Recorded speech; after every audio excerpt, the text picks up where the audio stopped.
આજે અમાरा भारतीय जनता पक्षના ઉમેદવાર રાજેન્દ્રભાઈ ચાવડાનું ફોર્મ ભરવામાં આવ્યું છે। આરોગ્ય મંત્રી શ્રી ઋષિકેશભાઈ, સહકાર મંત્રી અને મહેસાણા જિલ્લાના પ્રભારી શ્રી જગદીશભાઈ વિશ્વકર્મા અને અમારા અન્ય વરિષ્ઠ નેતાઓ, સહકારી અગ્રણીઓની ઉપસ્થિતિમાં ફોર્મ ભર્યું છે। અને એ પહેલાં જે જાહેર સભા યોજાઈ એ જાહેર સભામાં પણ બધા વક્તાશ્રીઓએ કાર્યકરોને એક જ વિનંતી કરી, મતદારોને એક જ વિનંતી કરી કે જે રીતે વડાપ્રધાન માનનીય નરેન્દ્રભાઈ મોદીજીએ ઓપરેશન સિંદૂર સફળ કરી અને દેશને સલામતીના ક્ષેત્રમાં ગૌરવ અપાવ્યું છે,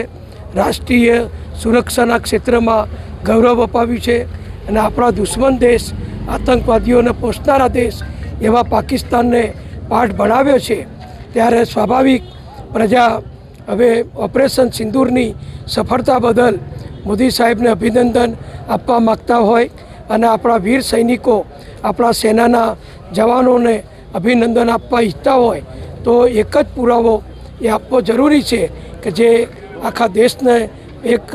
દિશા સૂચન કરશે અને એ છે કે આ ઓપરેશન સિંદૂર પછી દેશમાં જે પહેલી પેટા ચૂંટણીઓ આવી છે એમાં માનનીય નરેન્દ્રભાઈને અભિનંદન આપવા માટે, એમને સમર્થન બતાવવા માટે, દેશના વીર સૈનિકોને સમર્થન આપવા અને એમને અભિનંદન આપવા કડી તાલુકાના બધા મતદારો દેશની સુરક્ષા અને કડીના વિકાસને સહયોગ આપવા માટે અમારા ભારતીય જનતા પક્ષના ઉમેદવાર રાજેન્દ્રભાઈ ચાવડાને જંગી બહુમતીથી વિજય અપાવશે।